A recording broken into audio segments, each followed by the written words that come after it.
The Xbox 360 arcade represents a unique period in mine, and I'm sure so many of you's lives and your journey throughout gaming. And it's almost like a forgotten period of time, despite the fact it held so much influence. Because if you don't know, what the Xbox arcade was a sort of category or a bracket of games released on the Xbox 360 platform, which basically shone a light on smaller projects, indie titles, as well as sort of spin-off games and everything in between. It was really a treasure trove of strange, the wild, and sometimes the incredible.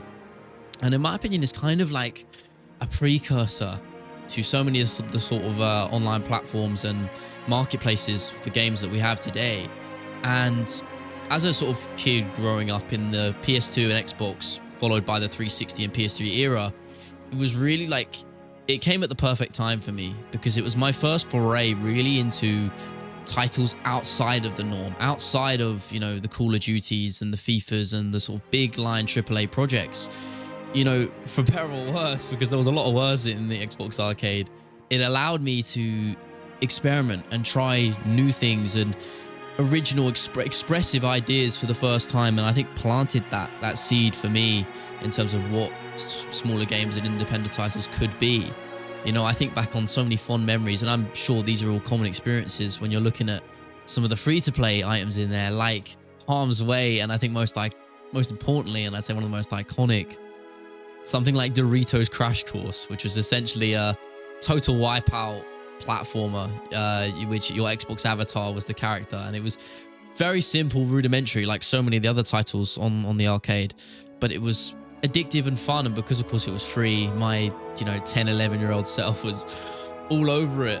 And also there was this sort of strange subgenre of games which were reliant on a simple concept, or really in a more sinister tone, just to generate as much sales as possible. But when I was 10, or however old I was, 10 or 11 at the time, none of that really even mattered.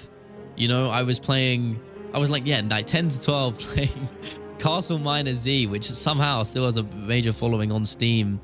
I think judging mainly because of its nostalgia. And the reason why that game was so popular, along with a couple of other in this sort of subgenre, was it was essentially a rip-off hybrid clone of Minecraft, because at the time Minecraft wasn't on consoles, it was on PC, and at the time not in full release, I believe. And I was playing it then on PC, but everyone was demanding a console port and it hadn't come yet. So of course, independent developers took the opportunity to create their own versions, mostly to little success. But Castle Miner Z had this weird grip on people where, because you had your Xbox avatars as the playable characters, you could shoot guns and there were zombies. You put that in with the sort of core block elements of Minecraft, it was kind of a no-brainer in terms of the eyes of what kids would want to play, and myself included, and I have some good memories there. And of course, Minecraft would eventually come out pretty soon after onto the arcade itself. So you want to talk about the significance of the sort of sub-platform that Microsoft had built.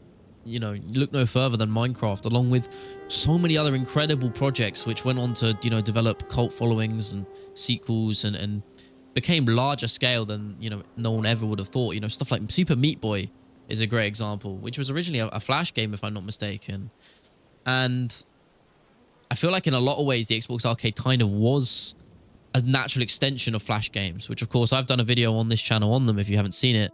And I hold so many great memories there. I feel like Xbox Arcade was the sort of console extension of the Flash game craze at the time. And a lot of those titles on the browser were ported straight over. Stuff like Fancy Pants Adventures, which was really the cream of the crop when we're talking about Flash games, along with Super Meat Boy, as I just mentioned.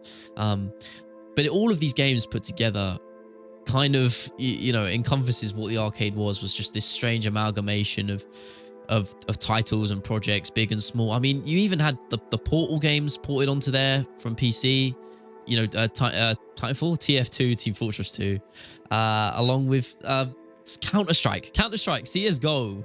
The earliest version of CSGO is on Xbox 360. It's terrible.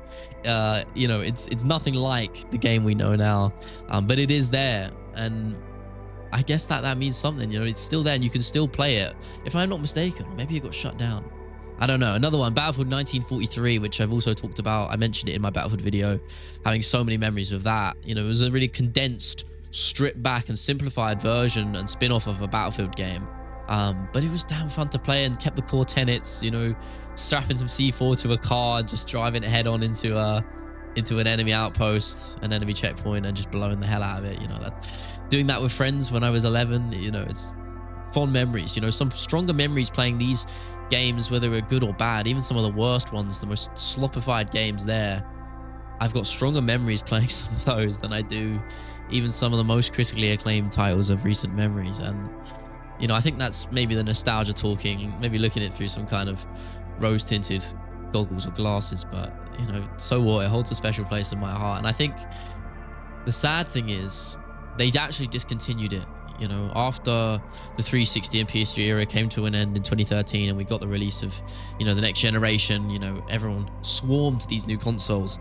Xbox and Microsoft made the conscious decision to not only phase out the avatar system where you could create your own custom character and express yourself in that regard. It was still there, but very much pushed to the back and almost, you know, just taken out quietly. They did the exact same with Xbox Arcade. You know, they had the indie program, which then got discontinued. And thankfully, though, you know, I'm grateful in a way because although it got discontinued, I was able to experience that period of time. And as I mentioned at the start of the video, it planted that early seed for me in terms of what independent gaming could be at its best. And, you know, as I shifted onto the PC platform, you know, by 2014, really, so it was only a year or two later, I still played my Xbox One, but PC became my primary platform of choice. And I was so much more willing, even at that age of 12, 13, to express myself playing these smaller titles rather than sticking to the sort of status quo of, you know, the yearly releases every year of the big AAA projects. And I always would say that, you know, my knowledge and passion for gaming now, and I'm sure this was the same for some of you, comes as in big part due to the success and prominence of the Xbox Arcade over 12, 13 years ago, even longer now.